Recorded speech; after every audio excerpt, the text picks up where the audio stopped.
A few of these names are Dr. John Mack, Dr. Angela Thompson, Dr. Scott Mandleker, Dr. Nick Begich, Dr. L. Joe Hasselhoff, Dr. Stephen Greer, Dr. Ted Loader, Dr. James McKinney, Dr. Roger Lear, Dr. Claude Swanson.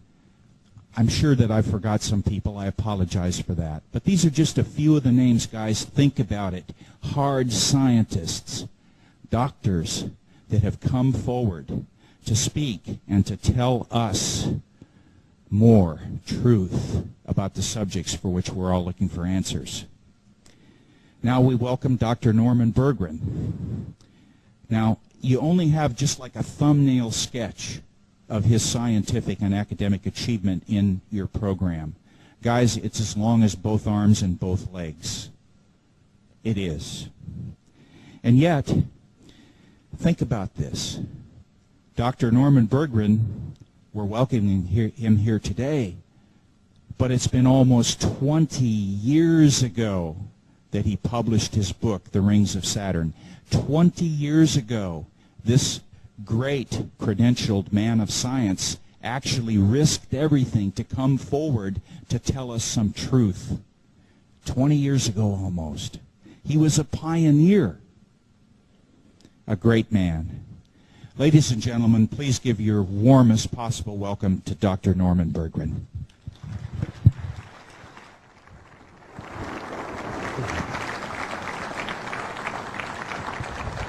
Thanks, Bob, for that wonderful introduction. And I have a little memento here that depicts how far we've come in 100 years. And you'll see how far some other people have already come in my presentation. So this is sort of a memento of aerospace. Oh. Norman, thank you. Thank you so much. I will treasure this memento. Thank you. You're welcome.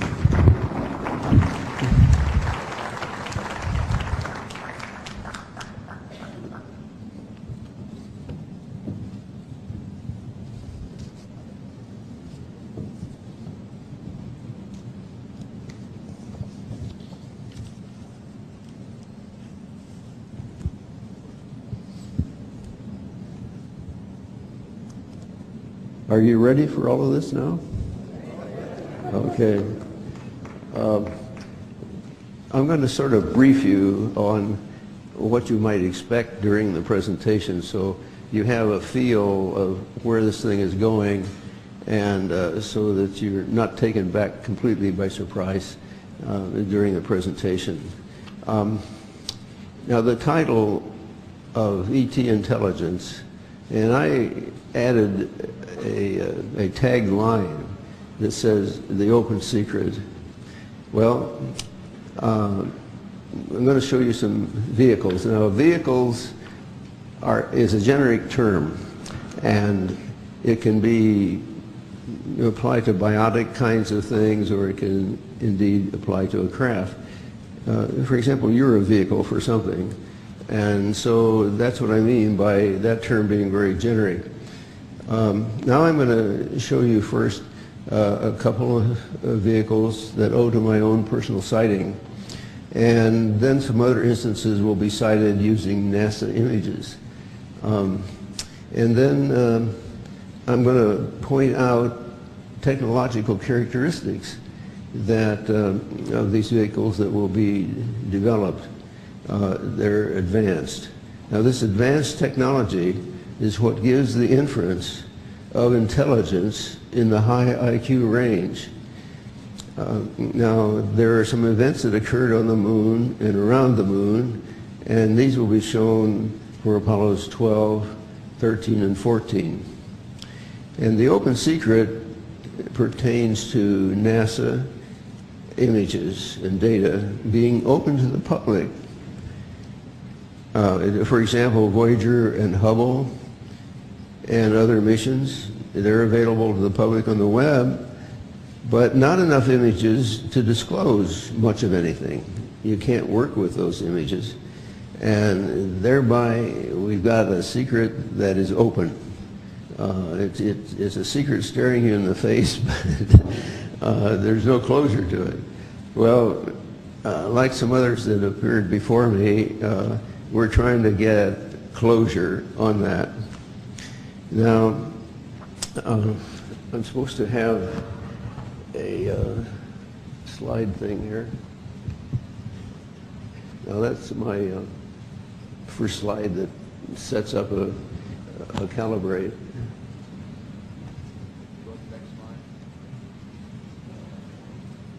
Okay. Now there's the title slide, and I've explained about the title, so we can move on. I don't know what happened to that one. There should be another one before that.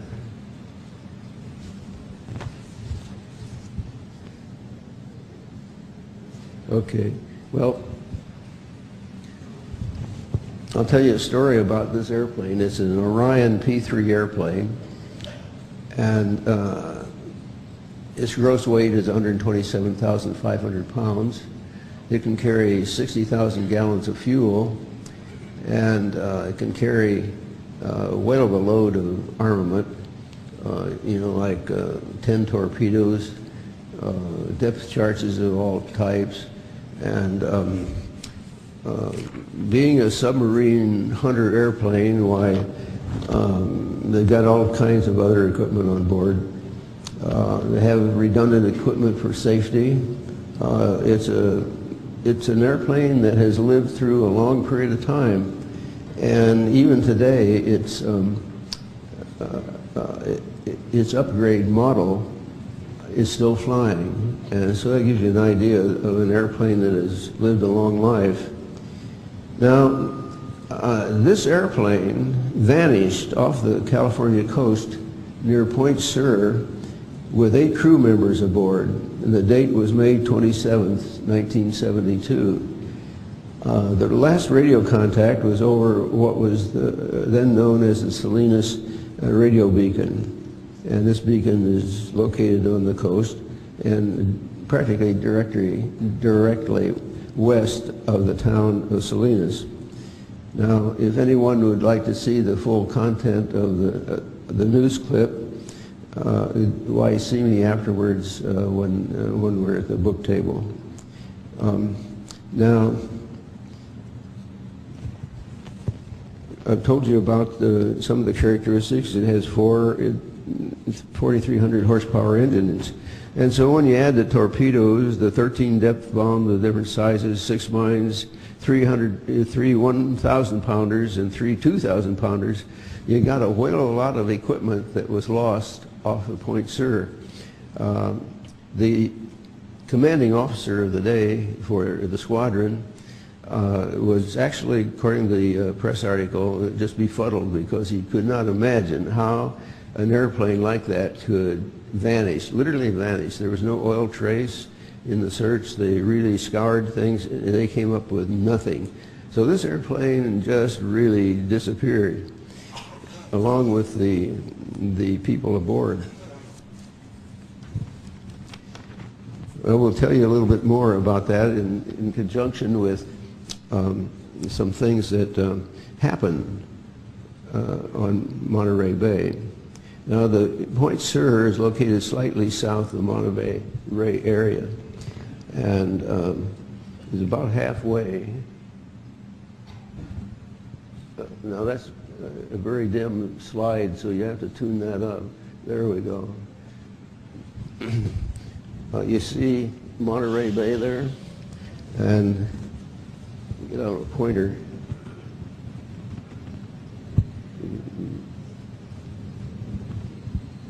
Okay, Pajara Dunes is about halfway down here, and Santa Cruz is up in here, and Monterey, of course, is down there in this corner right there. Monterey is down at the bottom corner, and Pajara Dunes, which is labeled, you can see quite clearly. Okay, so in September of 1971, I was at Pajara Dunes. We had spent a week vacation there, and this was the last day, full day that we were going to be there. And I was laying flat on my back at Pahara Dunes looking up this way. And when I did that, why, I saw a bright, very bright light, intense light. And I thought at first it was a huge Navy helicopter crossing the bay. I'd seen those before, and I thought surely that was it. And the sun had been over my back, and so it was shining towards what would have been the windscreen of the airplane. But after a while, it became evident that no windscreen could produce the reflections that I was beginning to see. And so at this juncture, I ran and got a binocular and took a sighting on it.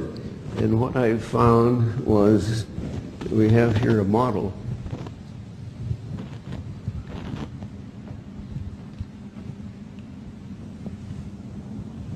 Can you see that?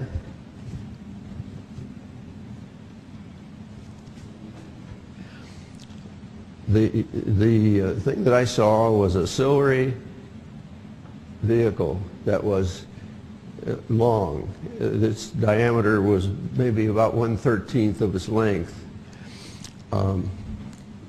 It had azure blue flames at each end, and it kept going through capabilities that it had. What happened next was that two flames, rod-like flames, shot out, indicated by these two elements. And then between those two elements was a black rod kind of thing. And when it reached the end of where the flame-like pair were, a huge, intense light was formed, like an arc light. Now, you probably are wondering what these are. First, let me tell you that underneath the nose there was flame-like characteristics too. I call that part a mustache for the vehicle. Now, the streamers, there were pairs of streamers, one from each side would come up and coalesce together. And there were a number of these, and I've shown 3 here with the model. The streamers were pinched plasma. That is, there's a ball of plasma that would come out. Plasma, there is 4 states of matter: solid, liquid, and gas, and plasma. And that means that it's gas at high temperature. So it would belch out a globule of plasma, and it would pinch down, and then another globule would move up. And so these globules would just move along here with a successive one being coming out from the vehicle. Okay, so that was the case. The interesting thing about these streamers were that they were a sickening chartreuse, that is a yellow-green. And that means that there was chlorine in that streamer. And this would be enough to upset our ozone layer, is to get some of that chlorine there. That's an easy way to do it. Okay, so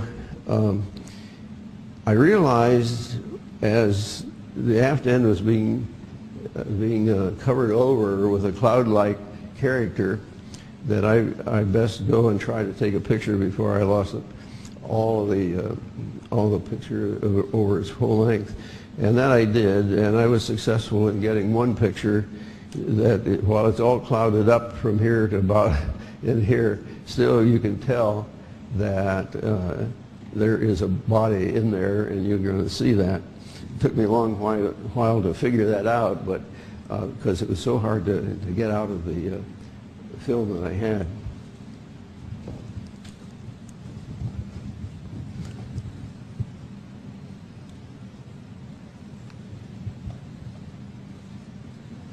Now, there is a quick pictorial of this model that I drew very soon after I got home, just to record basically how it looked. It may not be exact proportion, but it does show the characteristics that were there. And Those streamers look a little bit more chartreusey. Now, this element here, I wanted to draw it to your attention because a streamer looked more like that in being pinched plasma. It's more sinusoidal and more harmonious to the eye. Now that drawing there for the body, it rests in there. If this is the nose, then as you see it, the aft end is farther behind the picture than the front end. So you can't quite see the nose completely as an ellipse, but those kinds of details are what tell you how a body is viewed with respect to your eyesight. Okay. Now here is my picture from our condo deck. Our deck was like that deck, and I had my camera resting on the rail, like one of these rails. And I was shooting towards Santa Cruz, as you can see, and you can see that everything is all clouded up here. You see a dark spot, which indicates something's there, and so on. I don't know whether you can see a 1 here and a 1 down here, but that's where the body is located. And then there's a projection from the body, which is labeled 2. Now, this is a blow-up, which makes it more clear that there was a body right in here. This curve says that this thing is rounded, and here is a cloud structure that's there, and the body is labeled 1 between these two 1s, and then there's a projection here. Excuse me. Yes. When you face the screen, we can't hear you because you're not speaking into the mic. Okay. Right into that mic. Okay. There is a projection from the side here, and that's labeled 2. You can see some rising elements up here for 3, and they're fairly substantial, and so you can get some indication of what's making the clouding effect. Now, there was in December, as I recall, I made a sighting from my place at a high point from Los Altos Hills. And this had been going on for some time, and I finally got off my duff and photographed this object. It had shown itself as a multicolored glimmering light, and I finally decided, hey, we've got to know more about that thing. And at the top here is a streamer, and right in here is the end, and here is some cloud-like structure, and here is the other end in here.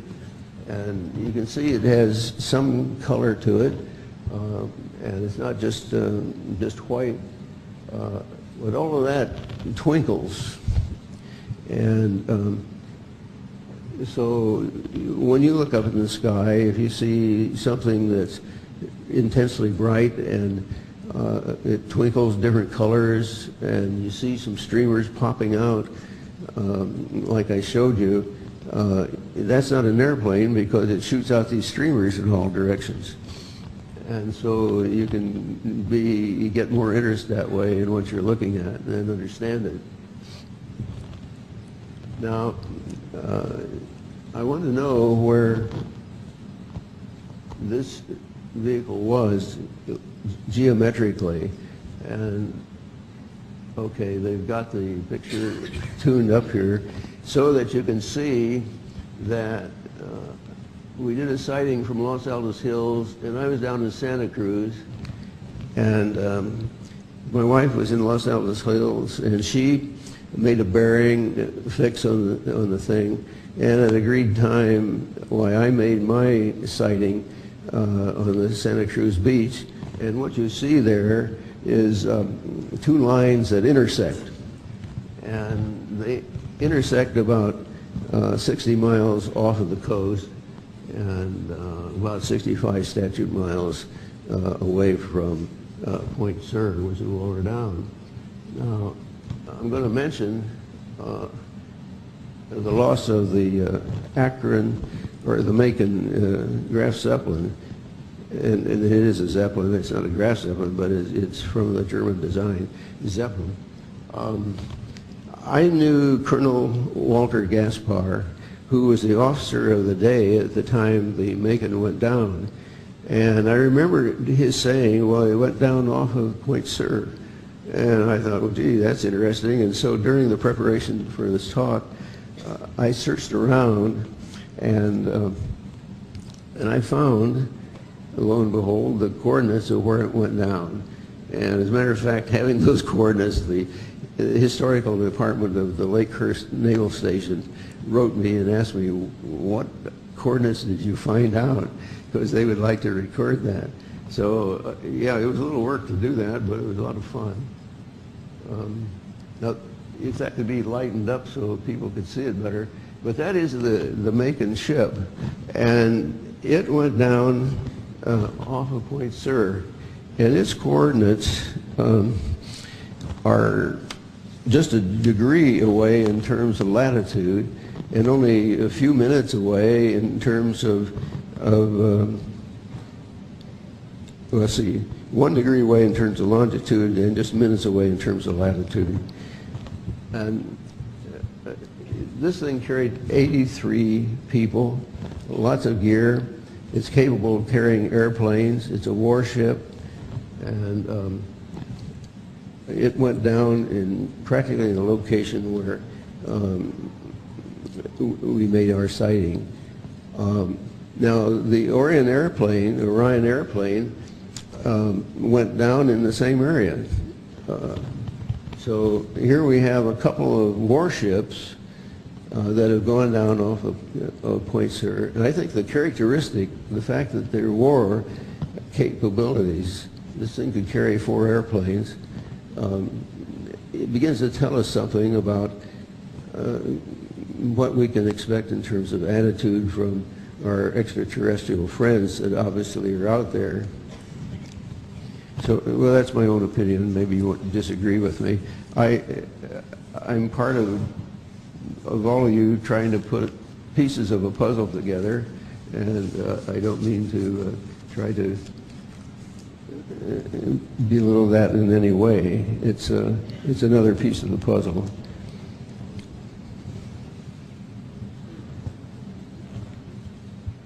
Okay, now we're going to move on to talking about Saturn, and if that could be brightened up, it's going the wrong way.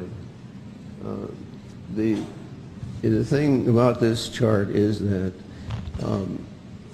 it shows that between the encounter that Voyager 1 had on the date that's given there, 12 November, and then Voyager 2 came along, there's only 9 months difference in the time that these 2 missions were conducted. Now the party line, and I use party line as what NASA says, you know, this is what we're going to tell the public. And they stick to a party line for a while, and then when they see that's not going to work, why they come up with another party line. Much the same as they do in politics. The story was at the time that rings were made of primordial matter. The rings were essentially static, and that there was no material in the Cassini division. Well, when I took notes of Voyager 1 encounter live on TV, and I had about a stack 1/4 inch thick of notes, and then Voyager 2 came along, lo and behold, there was stuff in the Cassini division, and that was sort of a no-go. That was not expected. So So now they've changed the party line to say it's broken up moons and big ice chunks out there and so forth. Excuse me.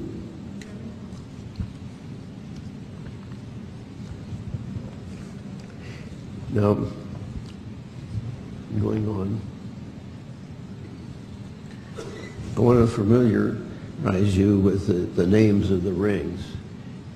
Way out of the tip there is an A ring, an F ring, and you move in, and that's a real tiny, insignificant ring. Then you move into the A ring, and then the A ring has a division in it called the Enki division. So, and that Enki division moves like from 25% away from the outer edge to about 25% away from the inner edge.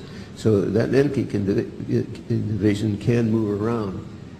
Now, going on towards the B ring, before you get to the B ring, you find the Cassini division. And there is pictured with some material in it. Then there is the entire B ring, and right beside it the C ring, and beside that the D ring. By and large, we'll be dealing only with the A ring. There's the front cover of my book. The orange spot that you see there will come for discussion a little later on. But this is a spot of energy that's adjacent to the left side of the A ring. Okay, now that slide is intentionally dark because that's the way it was made in the first place. It's a little too dark here, though. Yeah, there we go.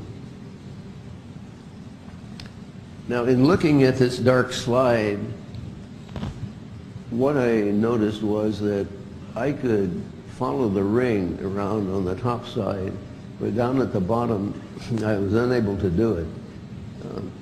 You see, the rings are labeled here. Now, there's a luminous source here, and that's the luminous source I pointed out that's on the front cover of the book. It's on the left side. Excuse me. Now, I've labeled 1 and 2 here, and we'll discuss these things in order. And you'll find that down here it was impossible to find the ring because it was not there. This is a depiction of the situation, and this is sort of a picture of size.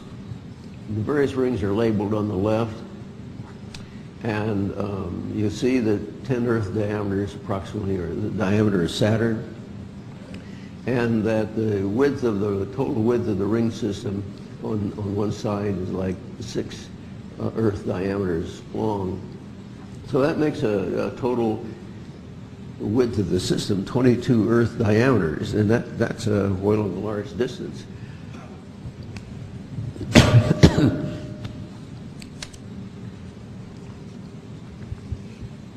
Now, the other thing about this picture is that when the ring is cut off across the Cassini division there, you get a large length for whatever is across there. And that I have 2 vertical lines coming down, and so for that much of the ring is shown there, that's 2.5 Earth diameters. So you begin to get a feel for the length of an object that might be there.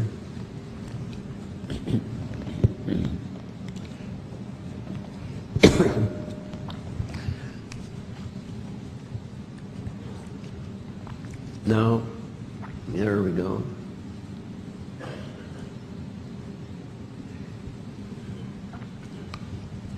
You see, I've labeled the B ring, and this luminous source, that's the one on the left, and it's the one on the book cover.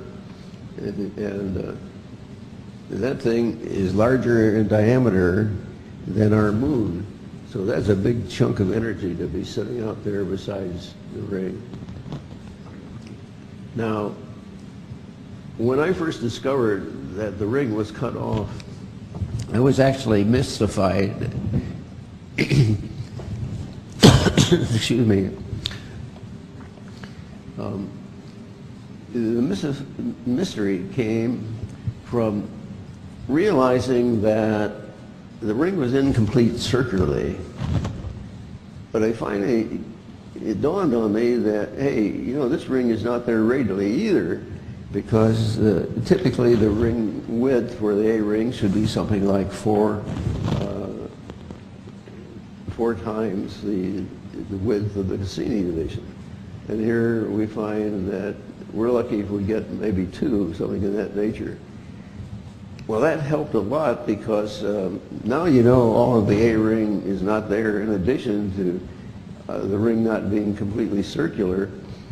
And so you know that something is going on.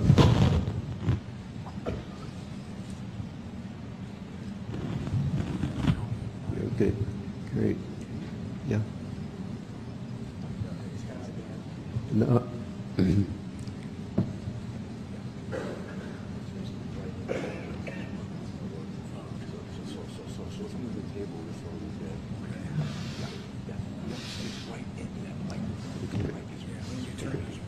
Okay, all right. Okay. All right, they got me lined up so that when I talk about these pictures, that it sounds much better, okay? So we got to thank our staff here. They're really right on the ball. I've been impressed with all their capabilities.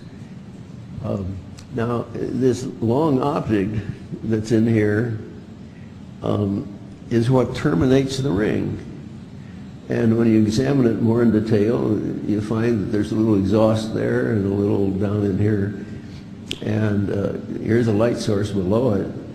And then there are some streamers that form here, these white things I call the streamers, and they go up into the ring. And you can see that there's a body of some sort there. And so, whoa, now I understand how the rings are made, inasmuch as there is nothing in the way of a ring beyond the end of the cylindrical body. That nails it down, that there's nothing further out other than what you see portrayed by the length of the body. Now, what I tried to do later on was to identify characteristics to say, well, what kind of body? And that turned out to be electrical. And so now you have a heads-up view of how that's going. Now, this slide I have presented because there has been a gent that has made up a story about this figure here, which I just showed you. That he did not believe that what I had was the right picture, but he submitted that this one was correct.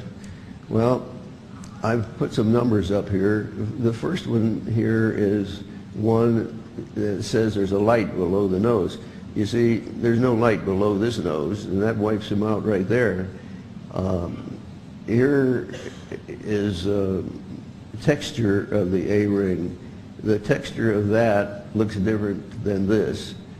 And so he's off base on that. They don't look right in the rings. And for this one, there's a little streamer up in here. It's very hard to see in this image. But this one has a big, broad image coming here. You can see some of these pinched plasma things going up there.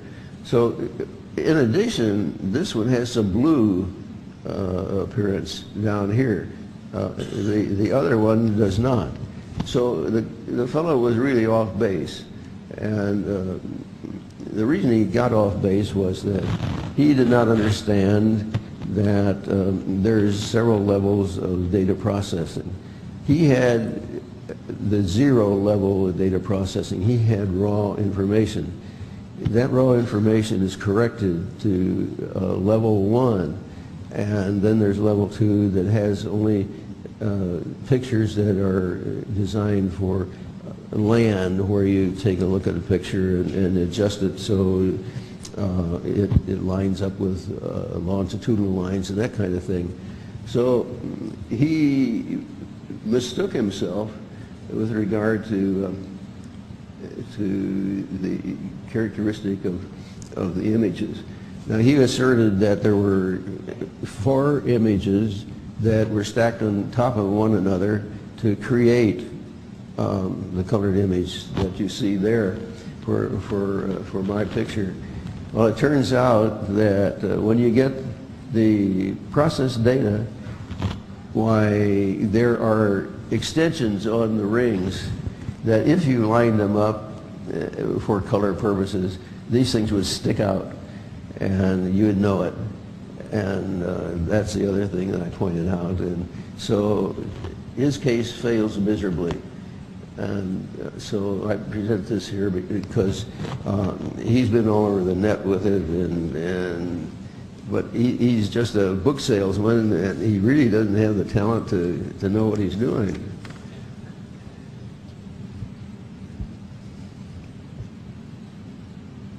Okay, now we're going to the other side, and most everything's labeled there for you that you can see. You're acquainted now with the A ring and the B ring and the Cassini division and that luminous source. Now here the luminous source doesn't look orange because this image is one that is highly exposed in order to bring out these various features. But you can see a little bit of exhaust there for the longitudinal object, and you can see body emissions that go up into the ring. And the thing I wanted to talk to you about was that there is a toroid on a curved arm that goes up from down in here.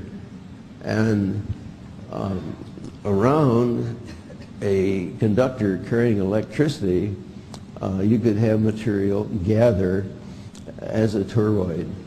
And that's because of the way the magnetic field exists around the conductor. Now, this is supposed to be an example of a conductor. It's a little blanked out. It's a little overexposed.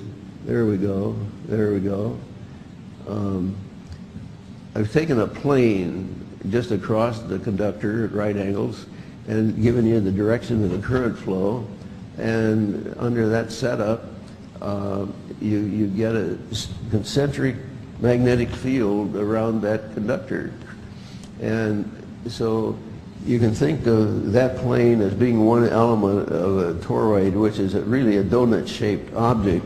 And so a number of little spaces to each side of this would contribute to making a donut shape or a toroid. And a number of those can be made all along the conductor. So now you're beginning to see that it has some electromagnetic characteristics. Okay, we're back to this, and why we are going back to this is that you see these streamers come up in here.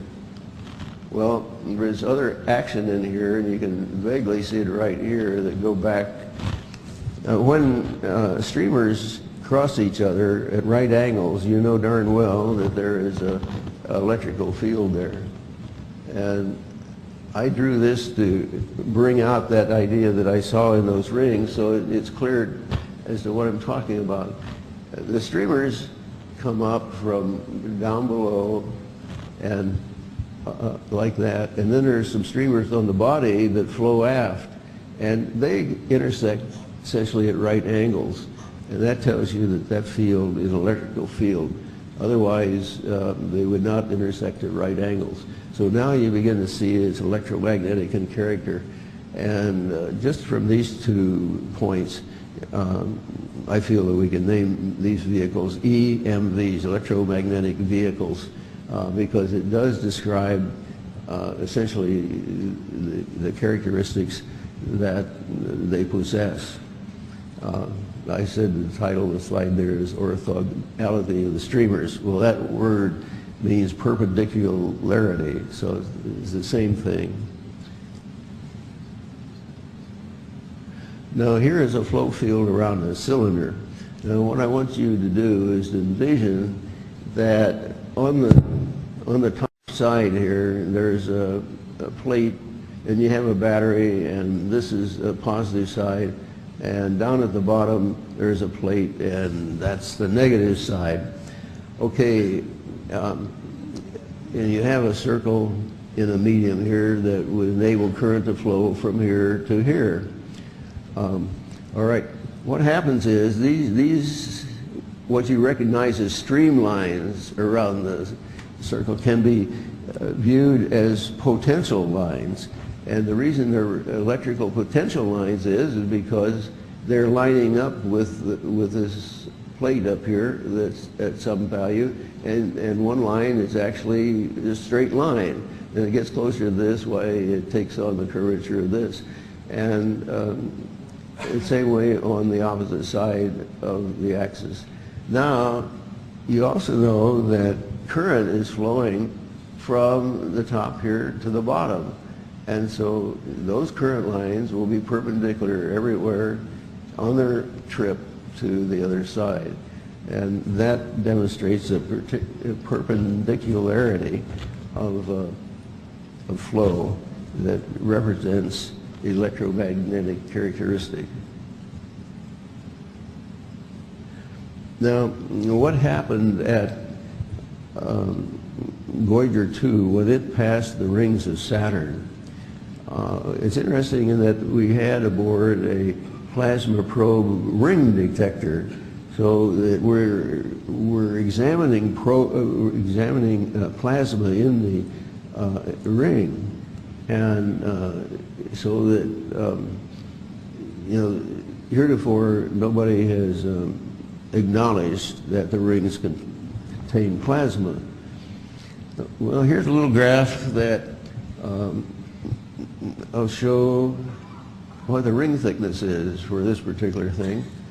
Now, mind you, ring thickness is thought of as being only about 10 miles thick. That is what is being toted right now.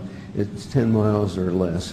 And yes, the rings can get that thin, but they could also be quite thick, depending upon how close to one of these EMVs that the measurement is taken by, because they are thick, and so the stuff that came out will be thick in that locality. All right, now going on here, this curve is the path of Voyager 2 past the ring. Now, in a very short interval here, the instrument is working away and is creating a time history of what it sees in the way of plasma. Now, the instrument works with different frequencies, so it can sense plasma in different frequencies.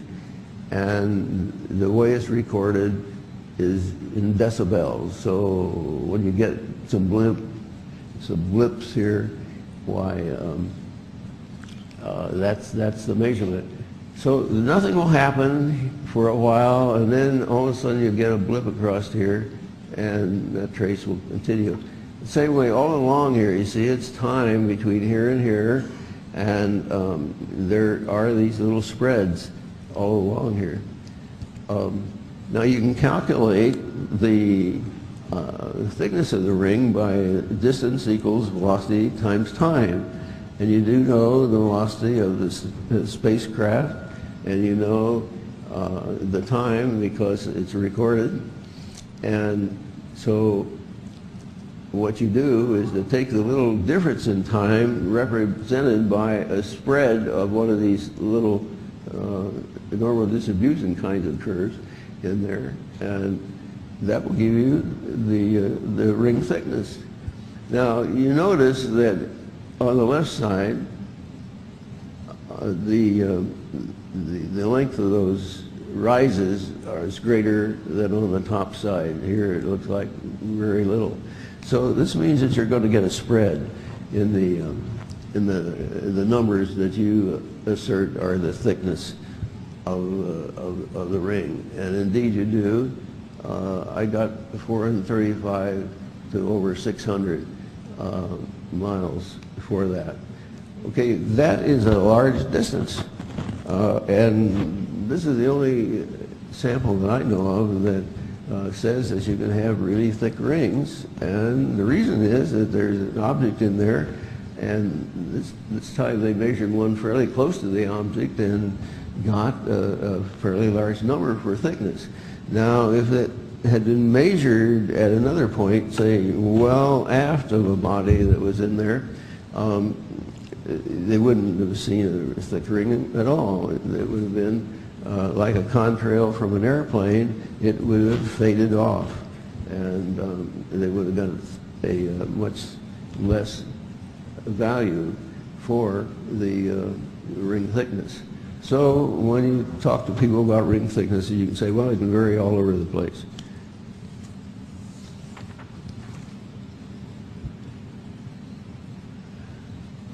Now, here is an interesting picture, at least to me.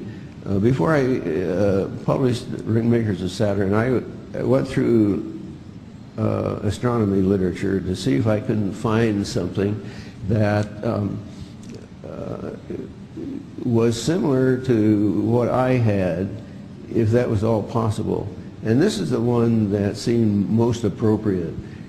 Here's a picture of Saturn, and it's labeled Passage of a Star.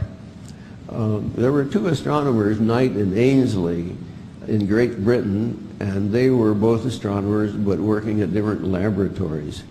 And Knight spotted what he called a star, as much as it was very intensely lit, passing through the ring of Saturn. And you see that the path it's on is also the same path where we found the clipped ring for Saturn in what I've showed you before. So this is why it struck me as being a very applicable kind of thing. And Knight followed that along into the Cassini division, and that's about where Ainslie picked it up, because it was such a clear spot to be in. He could see it, and both jets, when they got together afterwards, composed a composite picture there. You see that it was on a straight line course going through the Cassini division and out. Now, Knight said that, gee, this thing really ate its way right through the ring with no problem. And he was really amazed. And as a matter of fact, this is one of the famous, you might say, accomplishments of the time. It was felt that it was proven by this that there was nothing in the A ring. Well, that may have been true once, but that's no longer true, as you know, because we see stuff in the Cassini division.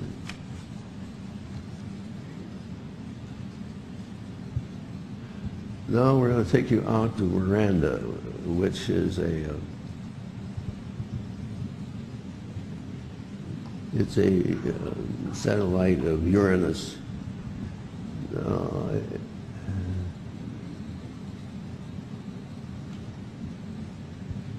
You've lost me on this one.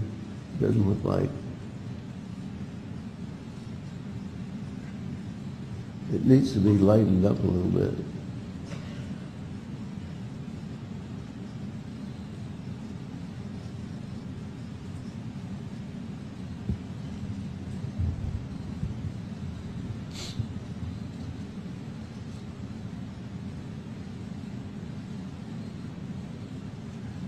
Okay, this looks completely different from anything I have seen in this picture. But anyway, we'll go through it. My original thought was that this object right here was a part of a continuous object that goes through here. Actually, what it looks like, the object is here and goes way down through here.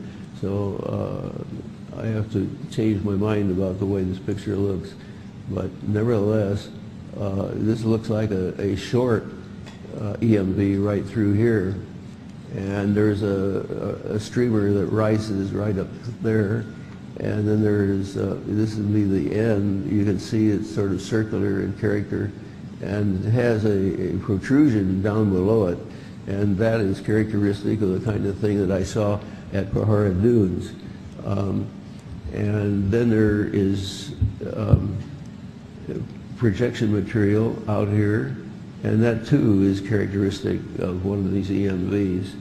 Now it looks like that in fact there are, in the way they got them blown up here, that there is another object right in here, and that it has a lateral protrusion way out here, and there is emission from it.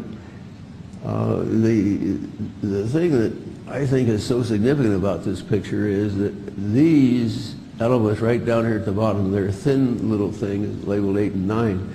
I call them energy rolls because obviously these EMVs can use something, and they carry along with them so that they can make any kind of form that they want. And so to me, these elements along here are stores, such as like a fighter airplane carries torpedoes and so forth. They call that stores.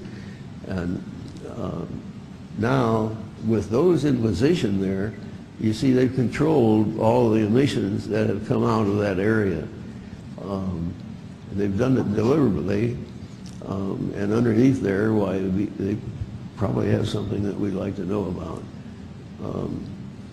So it shows that they're capable of managing their image look. And now that they're electromagnetic, that means that they can do this to make any shape they want, an infinite number of shapes. And so what you find is that in being an infinite number of shapes, you can't, you think you're seeing things that are different from time to time. Well, in a way that's true, but it's all coming from one kind of unit, and it just has varying things that it can do. And so these varying things can look different, so that you lose the significant idea that there is one basic thing that's showing all these peculiar things.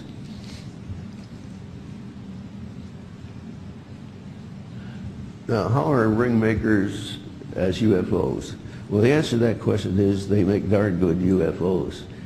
At the top of the picture to the left, now first let me say the little black bar wherever it appears is just a simple representation of an EMV. Now, on the top to the left, why, it shows a hump on the top and the bottom. To the right of that, why, that hump and what's around there, it could make it look like a hat. And the central picture would be a cross-section of that, and it would look that way. Now, they can have emissions that are not circular. They can shape them so it looks like that. But they also can make any number of different appearances, so it could be square for that matter. Now you go down to the lower left corner and you see an L-shaped object. You have an EMV projecting only to the right, and so you get an L shape.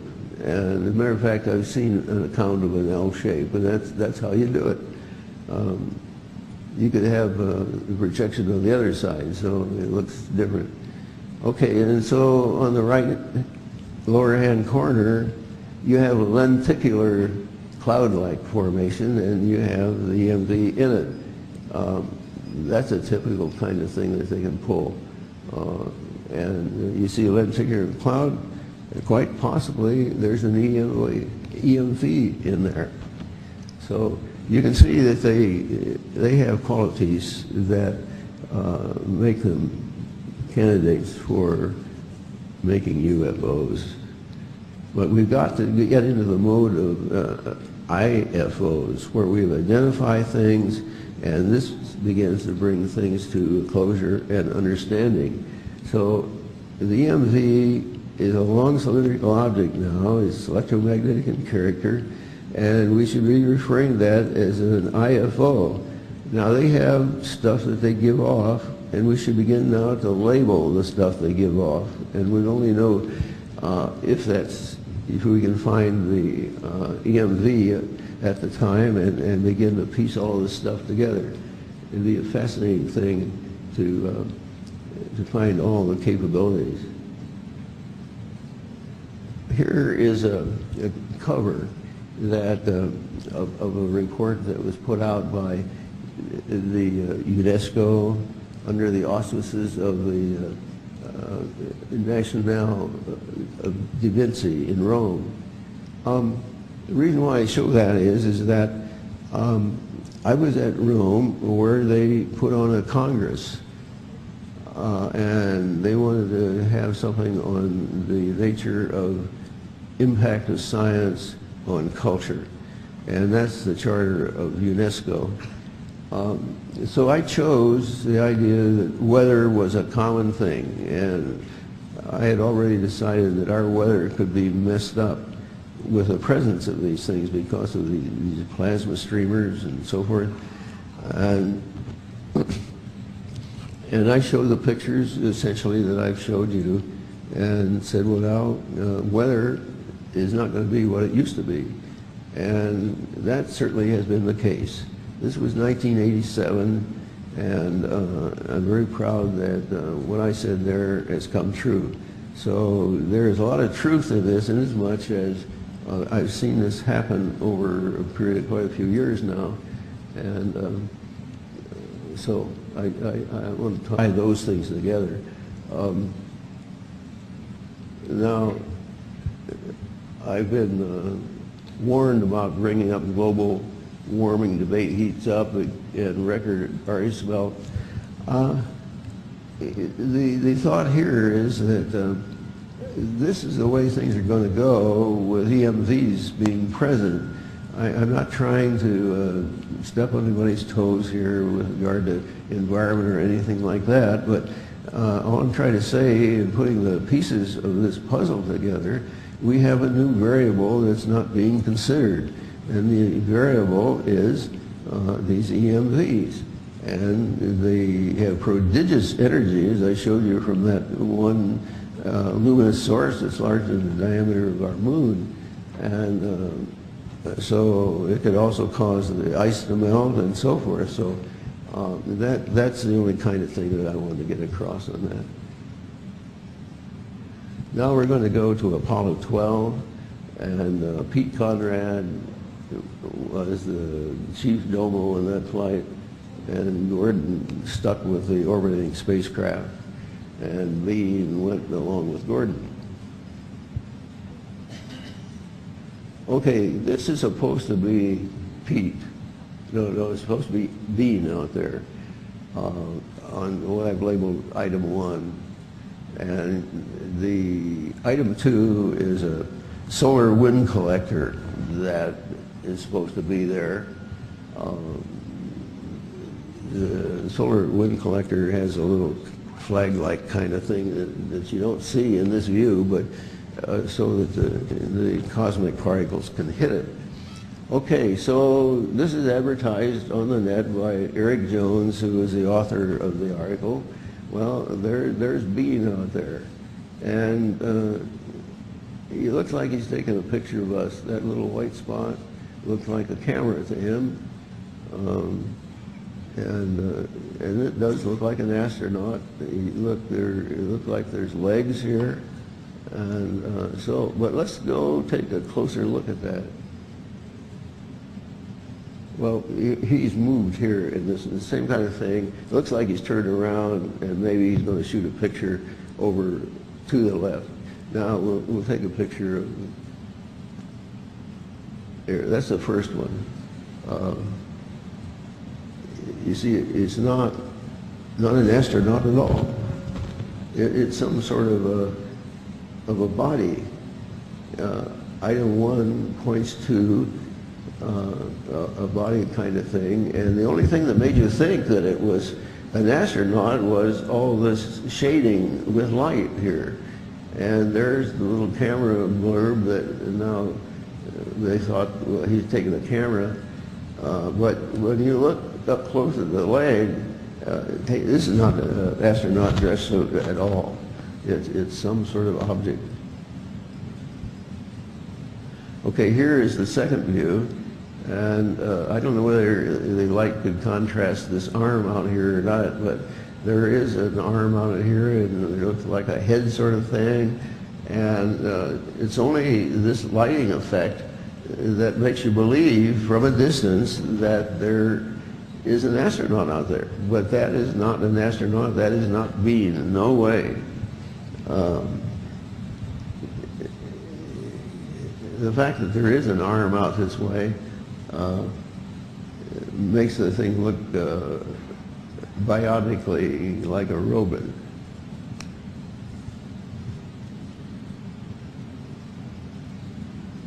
I don't know what. Okay. Now, this is supposed to be Pete Conrad. You know, the commanding officer always puts up the flag, and so the thought of Greg Jones was, and of course, that is Pete Conrad there. He's fixing the flag like all commanders do when they land on Apollo. Now, I've drawn in 2 arrows that are split. I just labeled them 1 because I want to focus your attention to the area between those 2 arrowheads. And what I'm going to do is to present the next picture where you can tell where the tip of the flag is, and then we work down lower from there, just to keep you with the picture.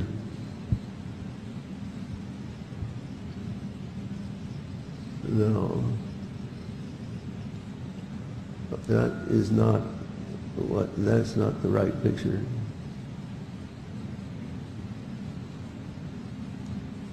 We're going all the way down.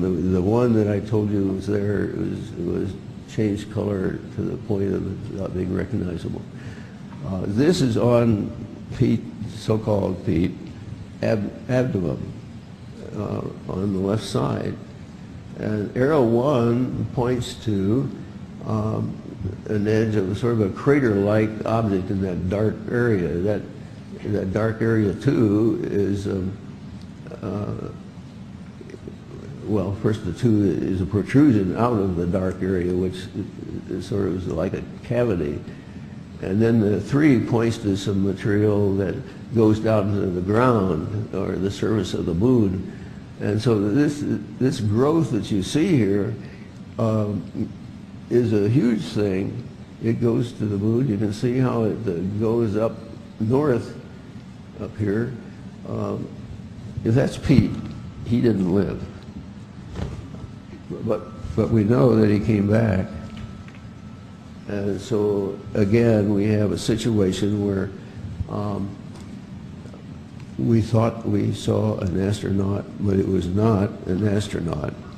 It was something else.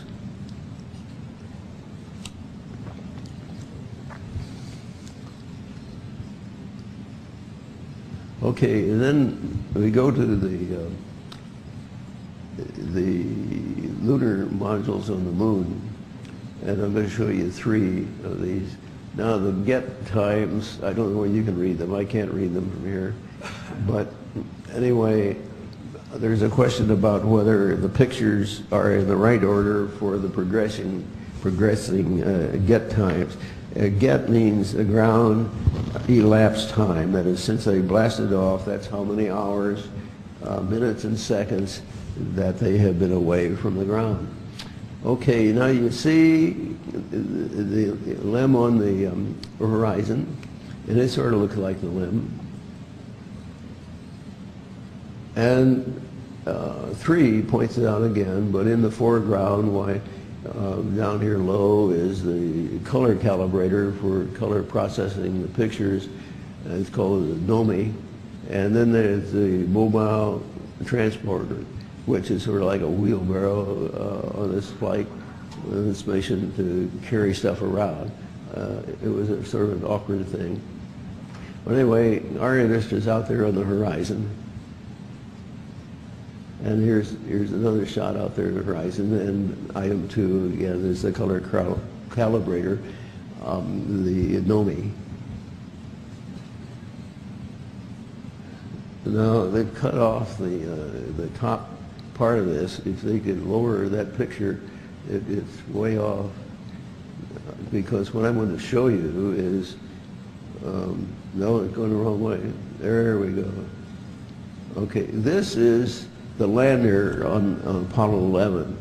And what I wanted you to notice is that this octagon shape lies a long way above the ground. Okay? And then we're going to compare that visual memory with this. Now, this is the first picture I showed you out there in the horizon for the LEM.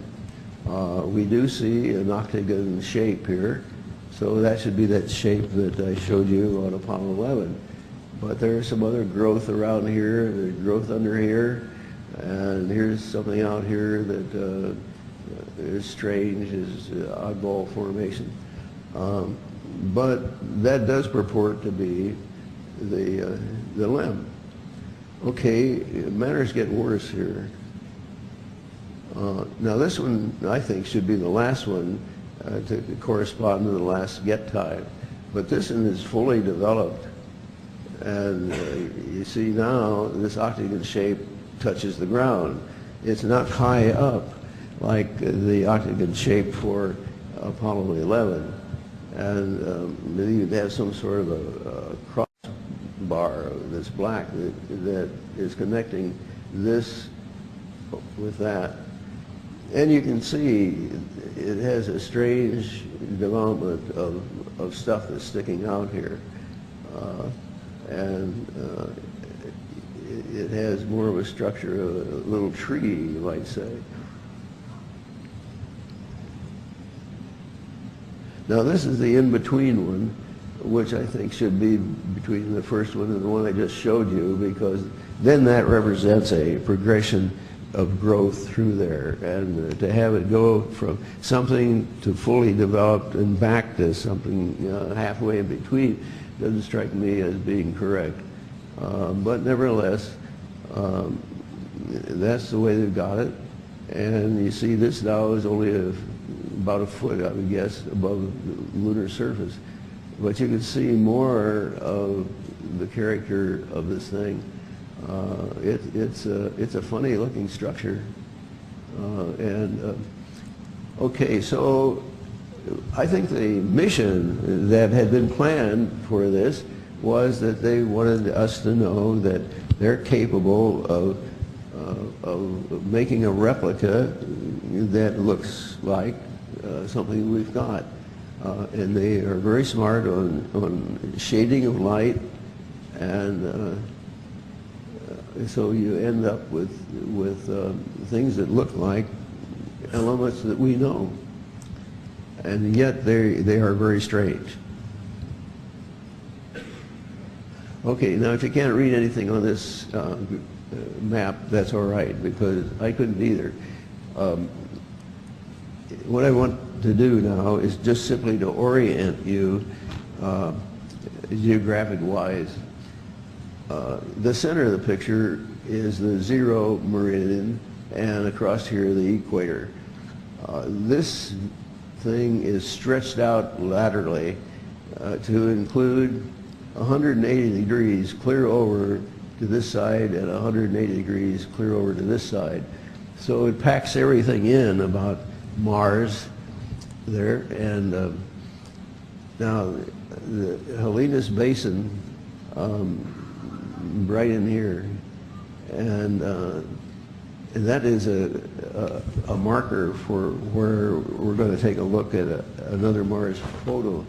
And if you realize that the opportunity is around the rover, is around the 0 position on Mars, and the other one is like 180 degrees opposite. It would put it on the very edge of this picture. And so I wanted to get that concept of where you are, so that if the rover or Spirit were on Mars when the next picture was taken, they would have got inundated, particularly Spirit. Okay, now what you see here is a picture of Mars. It was shot from a distance of about 6.3 million miles. And can you bring up the light on that one a little bit?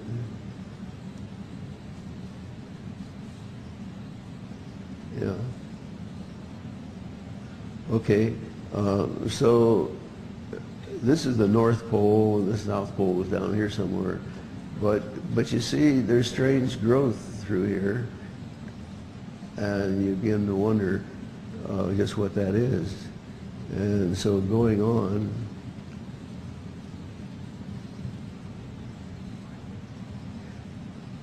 now, yeah, there we go. Now what you see here is between these 4 arrows, there's an elliptical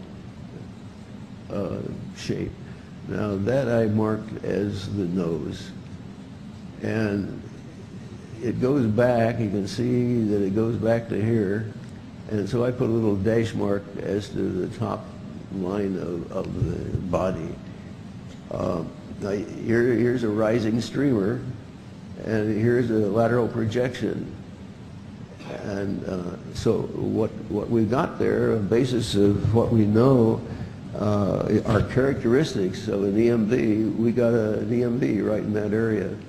And all kinds of things. Once it's there, you have all kinds of things that happen. You know, you got this thing going up, and then it can give emissions, and anything down this way, it can give emissions, and so forth. And you can see that there's a lot of structure impacting here. And it looks like even that not all of Mars is there. Okay, so in lining up with respect to this picture, NASA says this is Hellas Basin, which is what I just showed you on that other map where it was located. And so now you're looking over to the right from Hellas Basin, and 180 degrees away would put you up in here, and that would be about where Spirit would be. And were Spirit there under these circumstances, it certainly would not have lasted very long.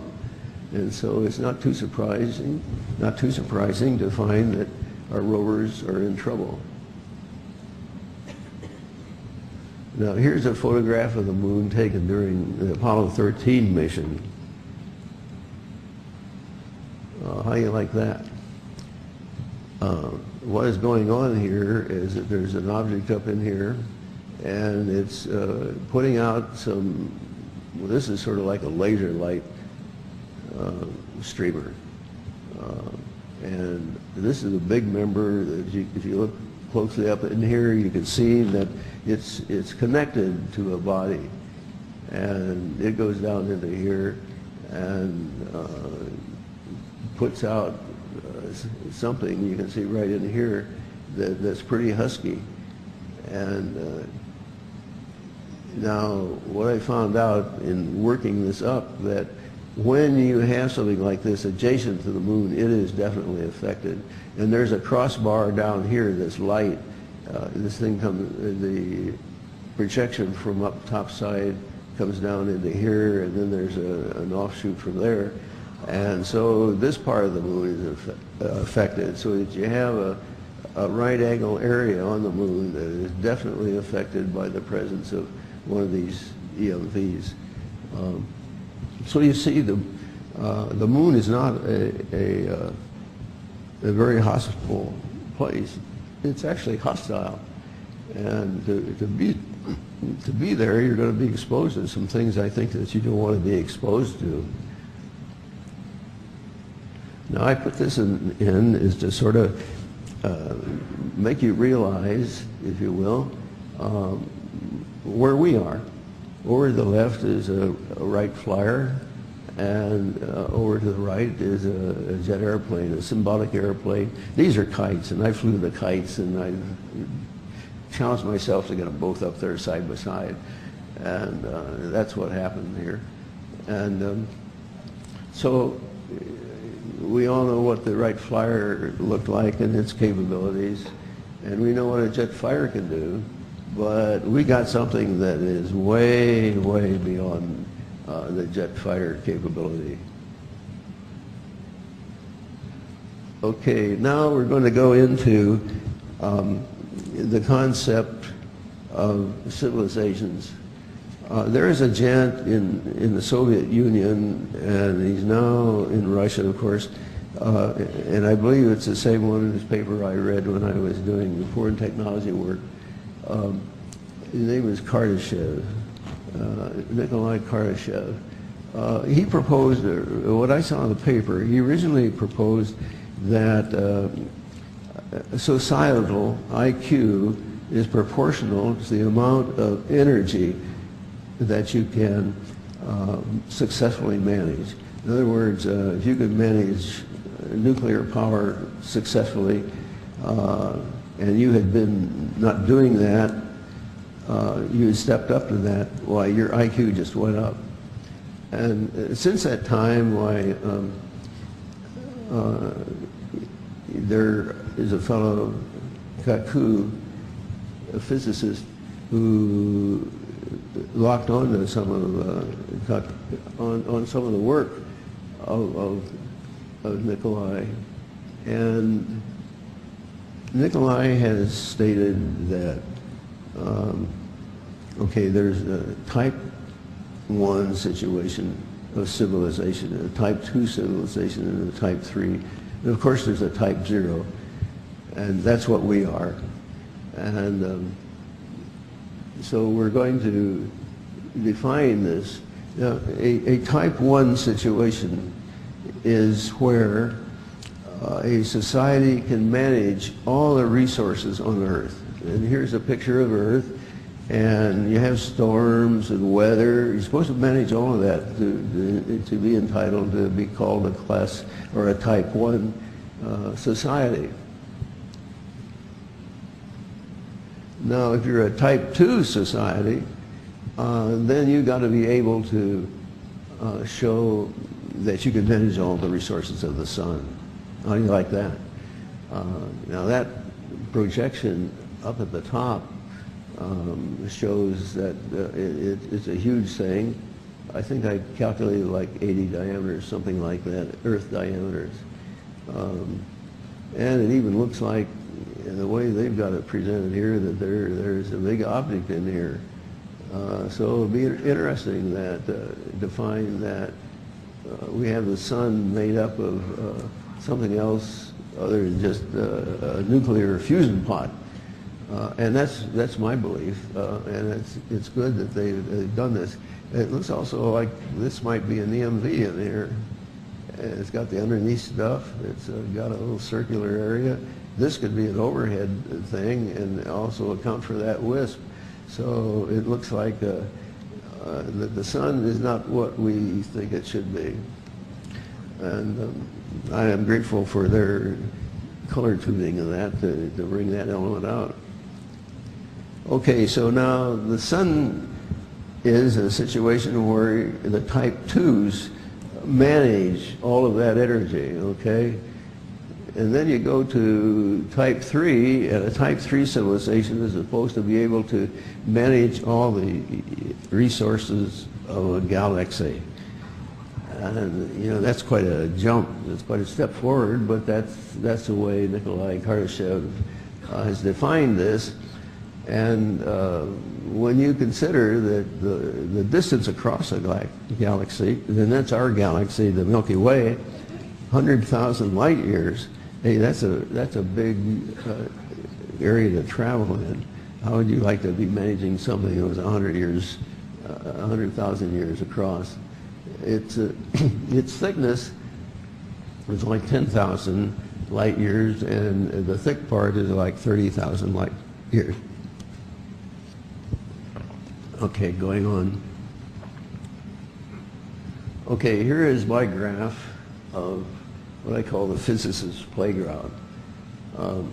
Now, down at the bottom here, what we've got, well, first let me explain the overall thing. I put into perspective type 1 situation, type 2, type 3, and give an indication of where Earth fits into this pattern. Okay, now you've got sort of the overall view. Now let's look at what the various things represent.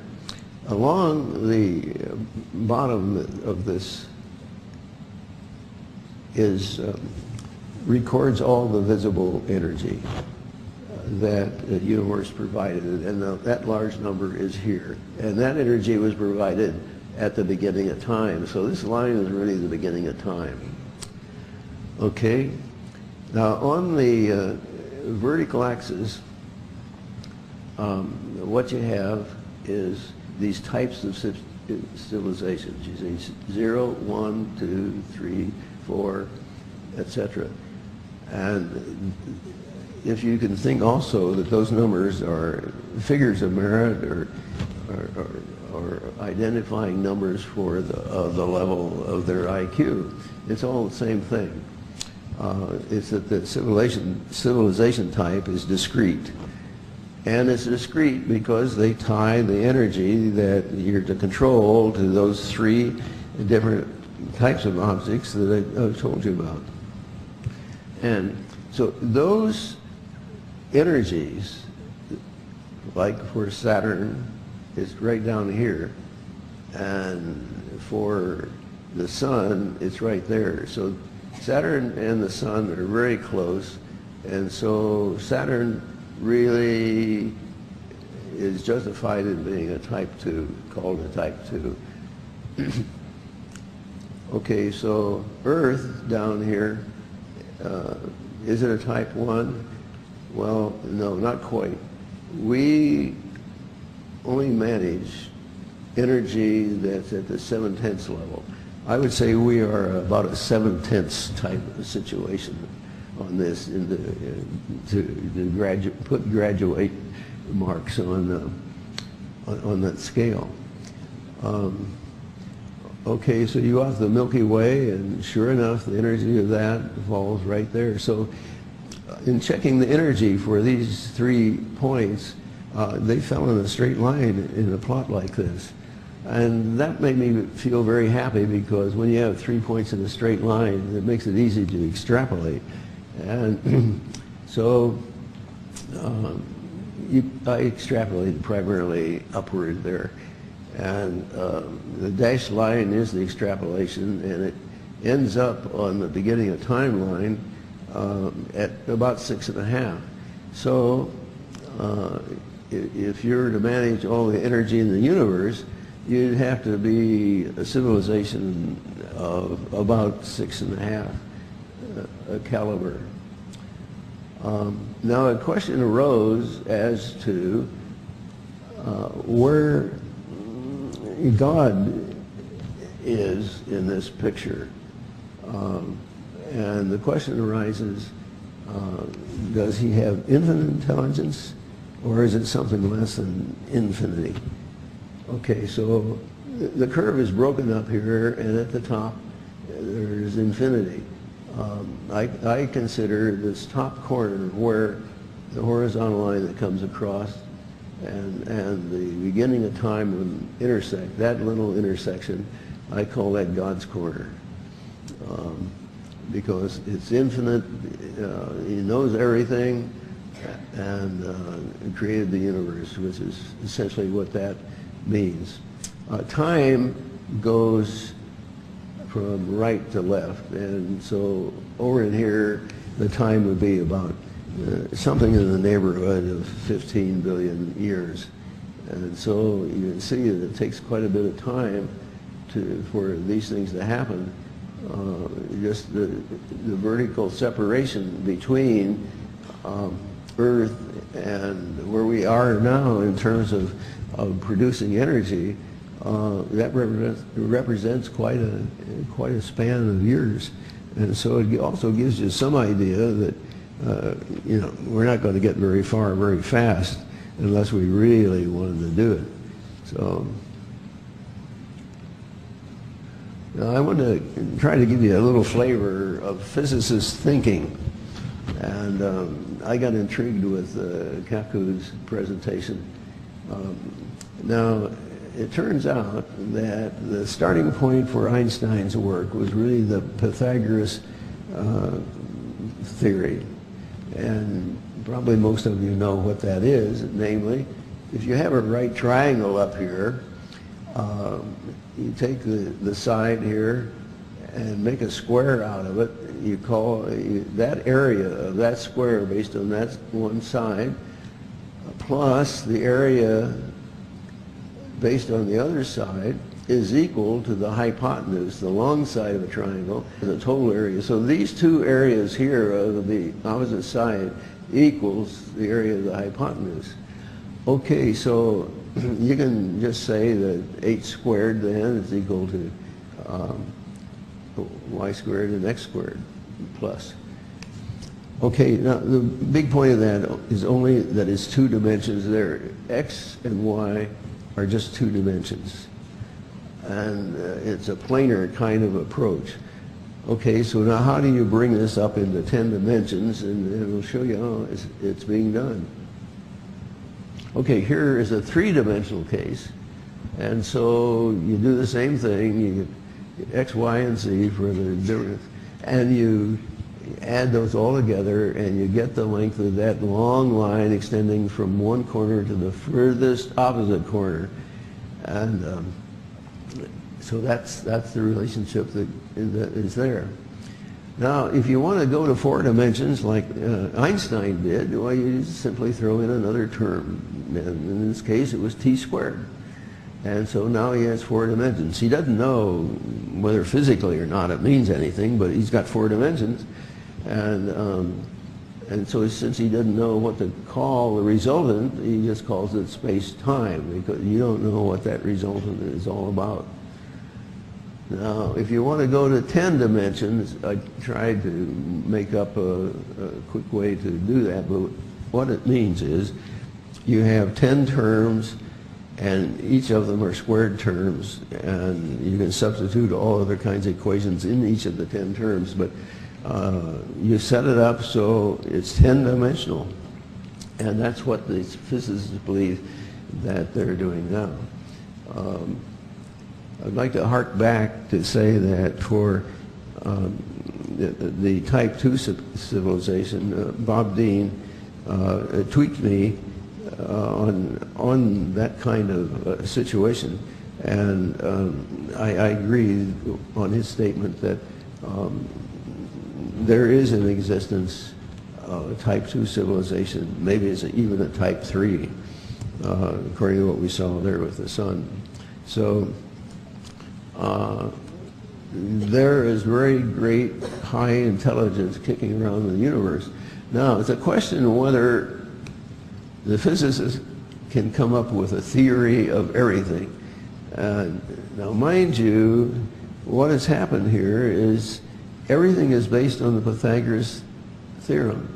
And the math guys like it because they get a plus and minus out of every square.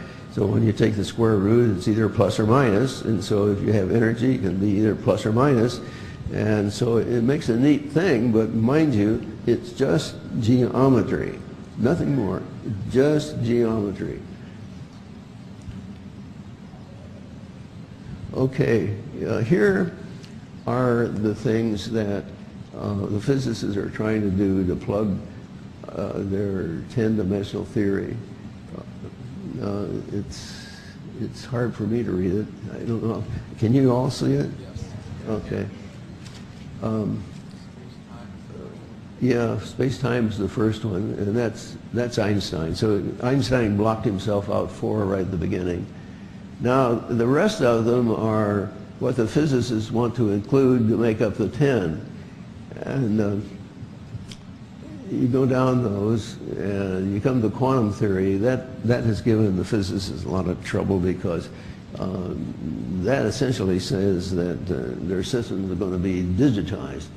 The string theory, they believe they need something else to explain how things get started, and they're hoping that some sort of string will show up in the cosmos. Well, we got an EMV that is capable of making strings, so they have no problem that way. It's a question of whether they think it's appropriate to incorporate it. But right now, there's no realization as to why an EMV type of thing should be recognized. And the data are there. It's an open secret, but I guess the question of, well, I know it, but don't bother me with facts. Now, this thing is a little too high, but these are acknowledgments, and it's hard for me to read it. You have 2 minutes. Okay. All right, you can go through those and you see it. And all right, there are 3 women that are omitted from this, and I want to give them credit. One is my wife, who has spent a lot of lonesome hours while I've been trying to put a lot of this stuff together. Another is Judy Donnelly in Washington, D.C., who was my first president of the California Civil Engineers Society. And this was an education foundation, and she became president of the Education Foundation. And the third is Casey Dawkins, Marilyn Casey Dawkins, who has had a touch of her in most everything that I've presented. Okay, take-home thoughts. I hope you can read that. And we're running out of time. Okay, a closing thought by Stephen Hawking. He's claiming here that the only one would be if we can figure out something for everything, theory for everything, and then we'd know the mind to God. I think that's a little overstatement, but that's in the right direction. And here's my idea of where we are. We have a little rover here looking under Adirondack, but in the meantime, why, we got this huge EMV in the background with a laser pointing down to the surface. And I think that's about contrasts the technology. Okay, lights, we're all through.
A few of these names are Dr. John Mack, Dr. Angela Thompson, Dr. Scott Mandelker, Dr. Nick Begich, Dr. L. Joe Hasselhoff, Dr. Stephen Greer, Dr. Ted Loader, Dr. James McKinney, Dr. Roger Lear, Dr. Claude Swanson.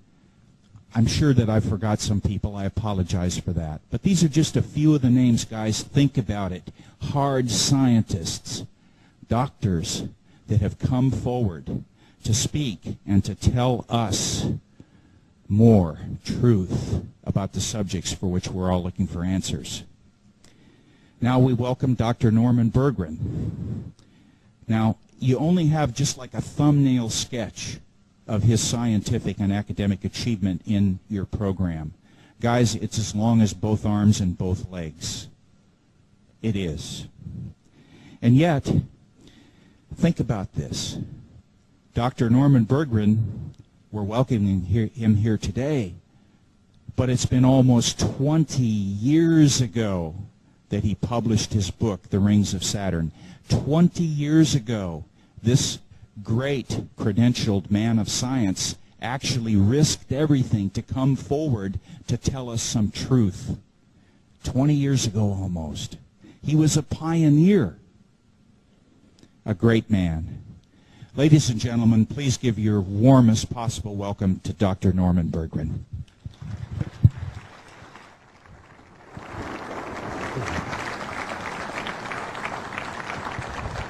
Thanks, Bob, for that wonderful introduction. And I have a little memento here that depicts how far we've come in 100 years. And you'll see how far some other people have already come in my presentation. So this is sort of a memento of aerospace. Oh. Norman, thank you. Thank you so much. I will treasure this memento. Thank you. You're welcome.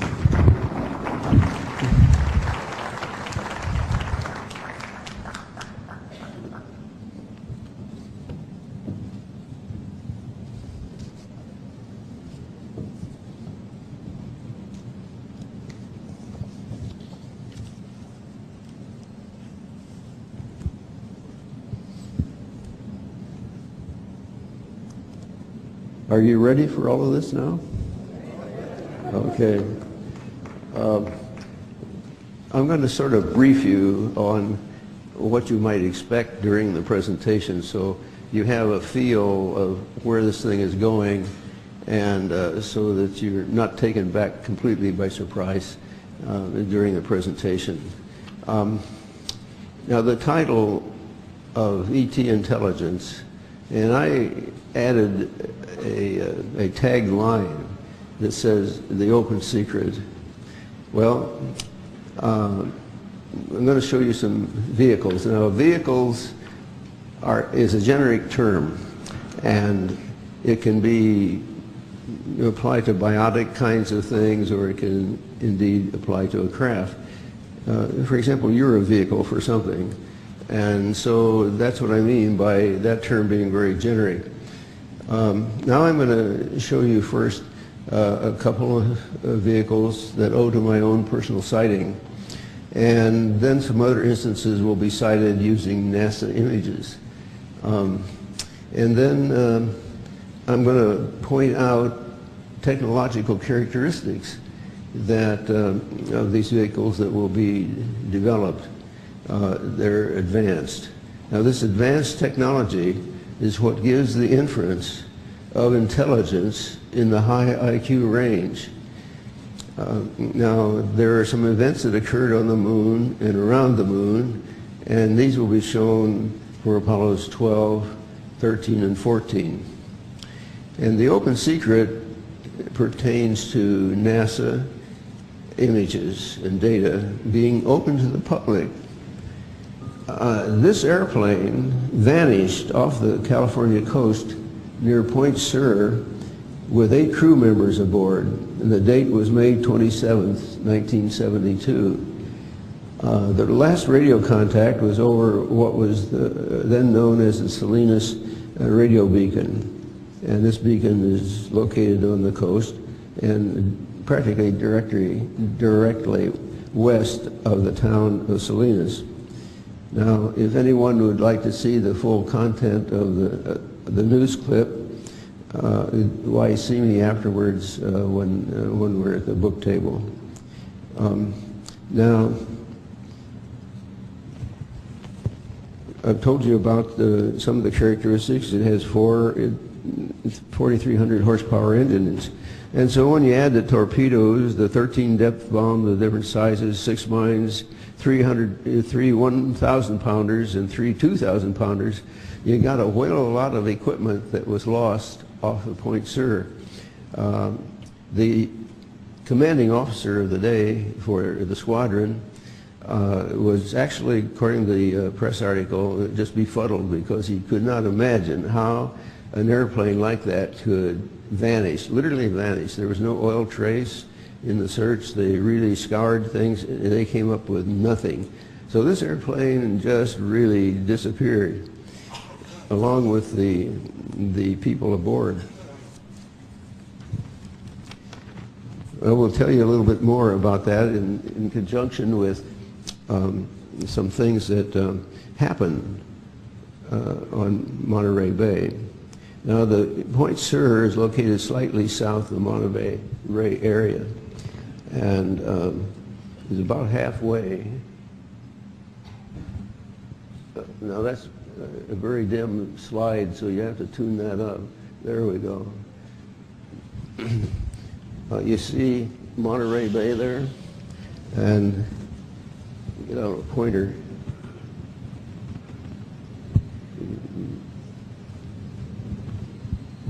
Okay, Pajara Dunes is about halfway down here, and Santa Cruz is up in here, and Monterey, of course, is down there in this corner right there. Monterey is down at the bottom corner, and Pajara Dunes, which is labeled, you can see quite clearly. Okay, so in September of 1971, I was at Pajara Dunes. We had spent a week vacation there, and this was the last day, full day that we were going to be there. And I was laying flat on my back at Pajara Dunes, looking up this way. And when I did that, why, I saw a bright, very bright light, intense light. And I thought at first it was a huge Navy helicopter crossing the bay. I'd seen those before, and I thought surely that was it. And the sun had been over my back, and so it was shining towards what would have been the windscreen of the airplane. But after a while, it became evident that no windscreen could produce the reflections that I was beginning to see. And so at this juncture, I ran and got a binocular and took a sighting on it. And what I found was, we have here a model.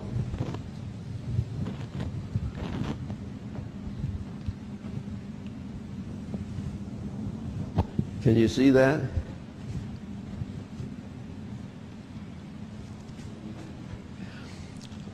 The thing that I saw was a silvery vehicle that was long.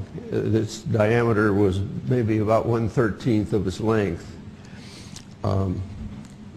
It had azure blue flames at each end, and it kept going through capabilities that it had. What happened next was that two flames, rod-like flames, shot out, indicated by these two elements. And then between those two elements was a black rod kind of thing. For example, Voyager and Hubble and other missions, they're available to the public on the web, but not enough images to disclose much of anything. You can't work with those images. And thereby, we've got a secret that is open. It's a secret staring you in the face, but there's no closure to it. Well, like some others that appeared before me, we're trying to get closure on that. Now, I'm supposed to have a slide thing here. Now that's my first slide that sets up a calibrate.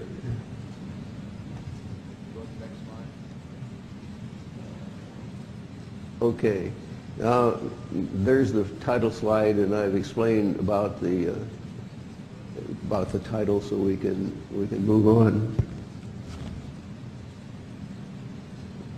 I don't know what happened to that one. There should be another one before that.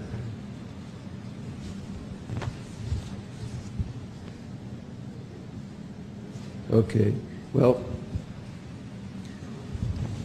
I'll tell you a story about this airplane. It's an Orion P-3 airplane, and its gross weight is 127,500 pounds. It can carry 60,000 gallons of fuel, and it can carry well of a load of armament, you know, like 10 torpedoes, depth charges of all types, and being a submarine hunter airplane, why, they've got all kinds of other equipment on board. They have redundant equipment for safety. It's an airplane that has lived through a long period of time, and even today, its upgrade model is still flying, and so that gives you an idea of an airplane that has lived a long life. Now,